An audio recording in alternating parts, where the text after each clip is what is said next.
In this video, we'll look at atonal melodies and learn how to recognize when two sets are transpositions of each other, and if so, how to determine the interval of transposition. We've already learned how to transpose a given set, and that's helpful for understanding the process and for composing using atonal sets. For the actual analysis of atonal music, however, an even more useful skill is the ability to recognize the transposition of a motive or set.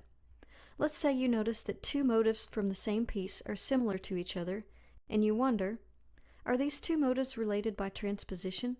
Let's listen to both, starting with the cello.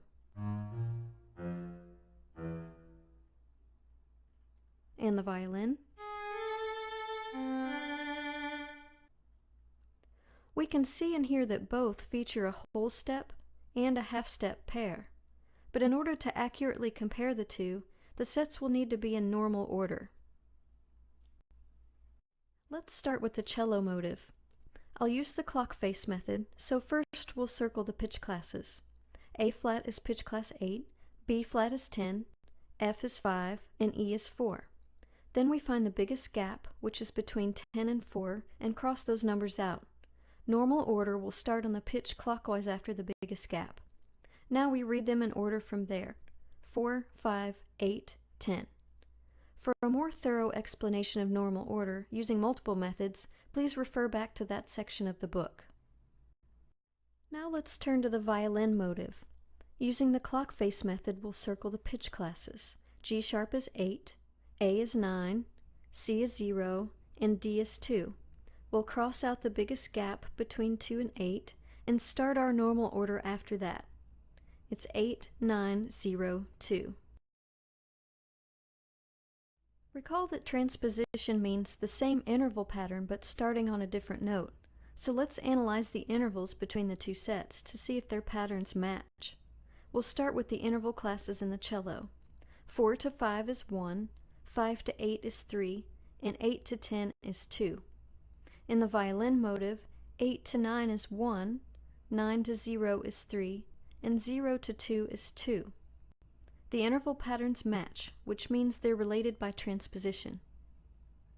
Now we need to determine the level of transposition in number of half steps. How many half steps above the first set is the second set? In other words, the first set plus what number gives us the second set. The first column is pretty easy. 4 plus 4 is 8. We could stop here and say our answer is x equals 4, but it's better to check that we get the same answer everywhere in case we made a mistake. In the second column, 5 plus 4 is 9. These two answers are the same using our normal arithmetic as mod 12, but that won't always be the case. For example, in the last two columns we have 8 plus what equals 0, and 10 plus what equals 2. For those, it's helpful to look at the clock face. From 8 going up to 0, we can see the distance is 4 half steps. And from 10 going up to 2, we can see it's also 4 half steps. We've now verified that x equals 4, which means that the violin set is T4 compared to the cello set. Notice that set theory made this relationship much more obvious. Some motives don't immediately strike us as related when we see them on the score, but once we systematically put the notes into normal order and compare their intervals, we can see their similarities quite easily.